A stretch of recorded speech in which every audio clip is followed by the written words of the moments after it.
The beach is a great place for searching and discovering.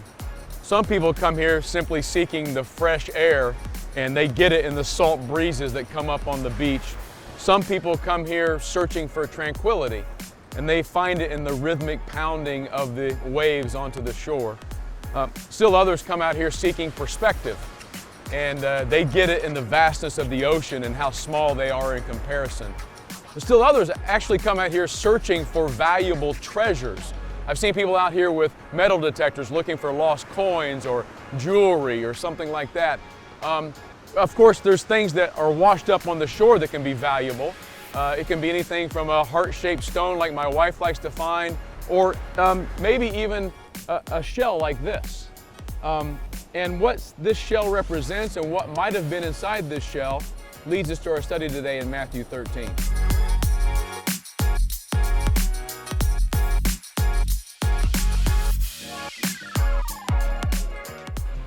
When we get to Matthew 13, we find Jesus using a teaching device that he uses all throughout the book. It's a word that we know as parable, and it's one of my favorite Greek words. It's the word parabole, para, beside, and bole, to throw. It's literally a throw beside. Jesus does this because he knows maybe theological stuff is too big for us to understand, but if I throw beside that a story that we all can understand, then you can get an understanding of the kingdom of heaven.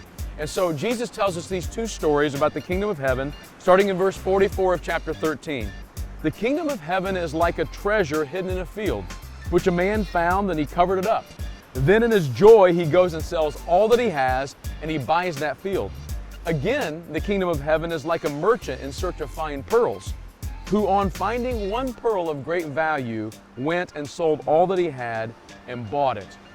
So Jesus tells these two stories. A man is in a field, he finds a treasure. That's the word we studied last week, thesaurus. It just means some kind of container or box filled with valuable things. He finds it in a field. The merchant, who's a guy that probably has traveled all over the world and been in markets everywhere, is searching for a particular pearl of great value, and he finds it, and then he buys it.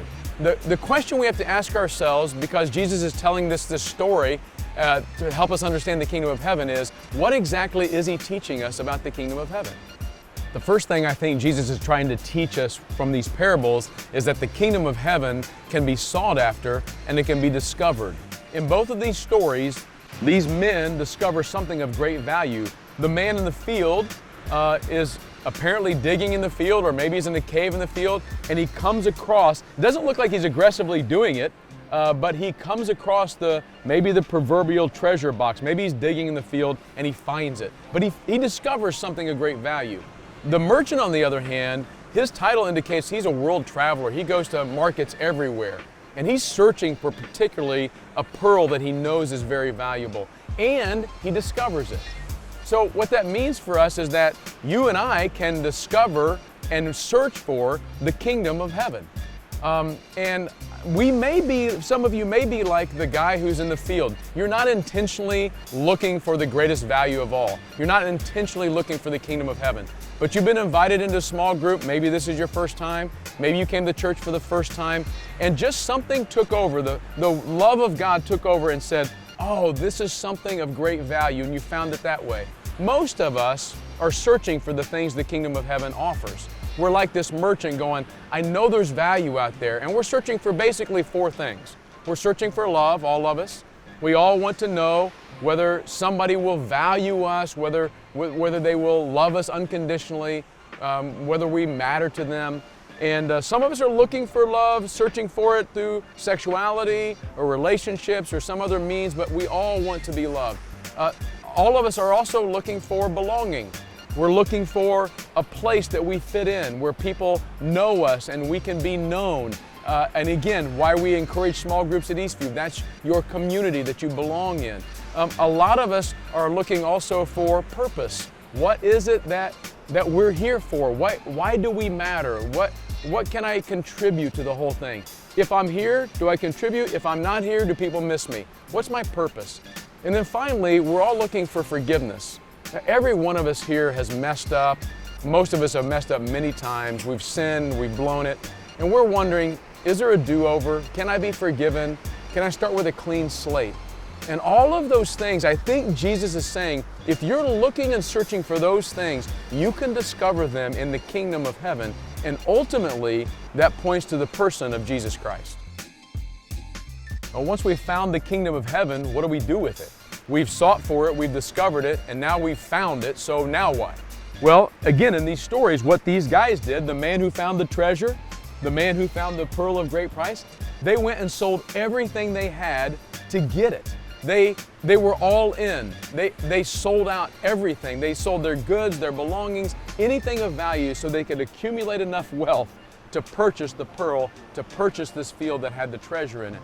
And so I think Jesus is saying to us, in the kingdom of heaven, when you are searching for these things, love and belonging and purpose, and you're searching for forgiveness, and you find it in Jesus, you find the kingdom of heaven, then you give anything you can to get a hold of that. And I've got some bad news before I get to some good news. The bad news for us is that we can't sell enough to get the kingdom of heaven. We can't accumulate enough wealth. We can't give enough to get the kingdom of heaven. We can't earn it. No matter what you say, no matter what you do, how much money you've got, you cannot get the pearl of great price or the treasure hidden in the field. But what Jesus knew when he told these two stories was that he was getting ready to give his life so that the kingdom of heaven would be available to all. Here's the good news. The good news is what you can't buy, the kingdom of heaven and all that comes with it, was paid for by Jesus Christ in his death and his burial and his resurrection. And because of that price he paid, you now can have the kingdom of heaven. So now this brings us to our next thing for us to consider. If Jesus has given us this free gift of the kingdom of heaven, how should we respond? Well, like the merchant and like the man in the field, we are all in. We give everything we have. For some of you, this may be the first time experience in a small group or church, maybe online, and you're saying, okay, I found what I'm looking for. I want to give my life to Jesus Christ. He's going to be my Lord and my Savior. I'm going to trust Him and follow Him the rest of my days. We want to help you take that step of faith to begin following Jesus Christ. Talk to your small group leader, talk to someone at church. We're ready for you to take that step. For the rest of us, we need to remember again how valuable this kingdom of heaven is. We don't find value in the things of the world. We find love, forgiveness, purpose, and belonging only in the kingdom through Jesus Christ. So what can we give? We can give our relationships, we can give our dreams, we can give our hopes, we can give our careers, we can give our resources, everything we have, because we have found the most valuable thing in the world, and there's nothing we wouldn't give to have it. There's one other thing worth noting in these two stories that Jesus told, and that's the word joy. The joy that the man who finds the treasure in the field finds, and his joy is not in finding, his joy is selling everything so that he can have it. And so that means for us that when we search for and discover the thing in our life that's of greatest concern and value for us, and then we find out it's free, that's the most valuable thing we can find. And giving everything we have for that is where we'll find our greatest joy.